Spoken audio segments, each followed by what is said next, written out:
വരുന്നുണ്ട്. അതായത് MSCക്ക് ഗുരുതരമായ വീഴ്ച സംഭവിച്ചു എന്ന് പറയുന്നത് മറ്റാരുമല്ല. ആ ഒരു വീഴ്ച ചൂണ്ടിക്കാണിക്കുന്നത് അത് കേന്ദ്ര ഷിപ്പിംഗ് മന്ത്രാലയം തന്നെയാണ് എന്നുള്ളതാണ്. ഈ കൊച്ചി തീരത്തുണ്ടായ കപ്പൽ അപകടം നോക്കൂ ദിവിഷ്, നമ്മൾ കുറെ ദിവസമായി പറയുന്നത്, എത്ര ദിവസമായി, അതെ, അതിനുശേഷം എന്ത് നടപടി സ്വീകരിച്ചു എന്നൊരു ചോദ്യമുണ്ട്.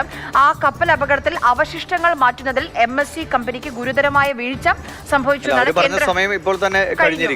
അതായത് സാൽവേജ് നടപടിക്രമങ്ങൾ വേഗം പൂർത്തിയാക്കാൻ ഇപ്പോൾ കമ്പനിക്ക് അന്ത്യശാസനം നൽകിയിരിക്കുകയാണ്.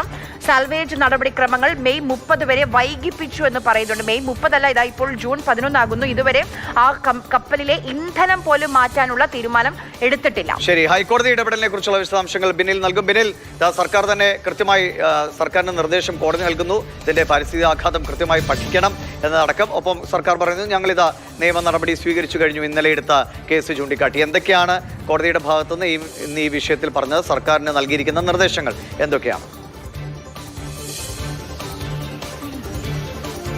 തുടർച്ചയായി ഉണ്ടാകുന്ന കപ്പലപകടങ്ങൾ അത് ആശങ്കപ്പെടുത്തുന്നത് തന്നെയാണ്. അതുകൊണ്ടാണ് കോടതി ഇത്തരത്തിൽ ഒരു കർശനമായൊരു നിർദ്ദേശത്തിലേക്ക് പോയിരിക്കുന്നത്. ഇത് കടലിലുണ്ടാക്കുന്ന പാരിസ്ഥിതിക ആഘാതങ്ങൾ എത്രമാത്രമാണ് എന്നത് പരിശോധിക്കപ്പെടേണ്ടതാണ് എന്നതാണ് കോടതി ആവശ്യപ്പെട്ടിരിക്കുന്നത്. സർക്കാരിന് അതിനുള്ള നിർദ്ദേശം നൽകിയിരിക്കുന്നു.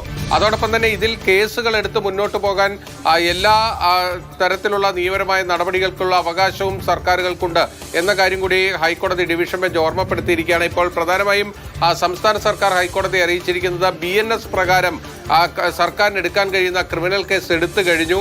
ഇനി എൻവയോൺമെന്റൽ പ്രൊട്ടക്ഷൻ ആക്ട് പ്രകാരമുള്ള നടപടികളിലേക്ക് പോകണമെങ്കിൽ അത് സംബന്ധിച്ച ഏതെങ്കിലും പരാതികൾ സർക്കാരിന് നേരിട്ട് കേസെടുക്കാൻ കഴിയില്ല. അതായത് മറ്റ് സംവിധാനങ്ങൾക്കൊന്നും നേരിട്ടൊരു കേസെടുക്കാൻ കഴിയില്ല.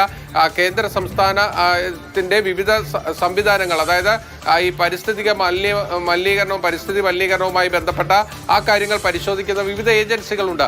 ആ ഏജൻസികൾ അക്കാര്യം പരിശോധിച്ച ശേഷം ഒരു റിപ്പോർട്ടോ പരാതിയോ അവരുടെ ഭാഗത്തുനിന്ന് വന്നാൽ മാത്രമാണ് സർക്കാരിന് അക്കാര്യത്തിലൊരു നടപടി എടുക്കാൻ കഴിയുക എന്നതാണ് ഇന്ന് വ്യക്തമാക്കിയിരിക്കുന്നത്. അതടക്കം എല്ലാ വിഷയങ്ങളും പരിശോധിക്കാനാണ് കോടതി ഇപ്പോൾ ആവശ്യപ്പെട്ടിരിക്കുന്നത്. എന്തായാലും ഈ കപ്പൽ അപകടങ്ങളിൽ കേസിൽ ഹൈക്കോടതി ഒരു അമിക്കസ് ക്യൂറിയെ നിയമിക്കാൻ തീരുമാനിച്ചിരിക്കുകയാണ്. ഇത് സംബന്ധിച്ച ഉത്തരവ് ഇന്ന് തന്നെ ചീഫ് ജസ്റ്റിസ് ഉൾപ്പെട്ട ഡിവിഷൻ ബെഞ്ചിൽ നിന്ന് പുറത്തേക്ക് വരും.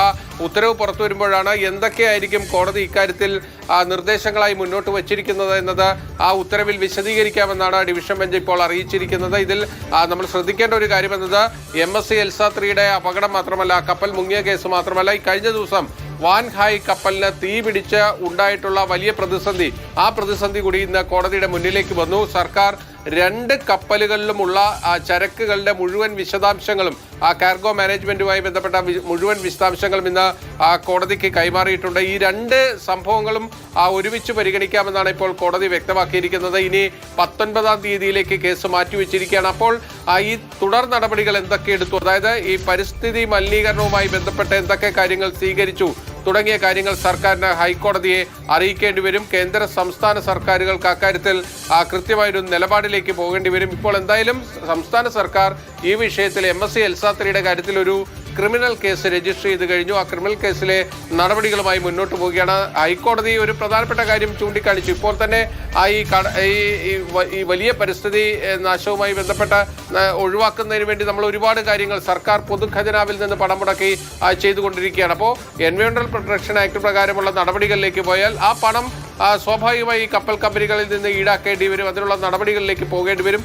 അത്തരമടക്കം എല്ലാ കാര്യങ്ങളും, എല്ലാ നിയമപരമായ മാർഗങ്ങളും സ്വീകരിക്കണം എന്നതാണ് ഇപ്പോൾ ഹൈക്കോടതി സർക്കാരിന് നിർദ്ദേശം നൽകിയിരിക്കുന്നത്.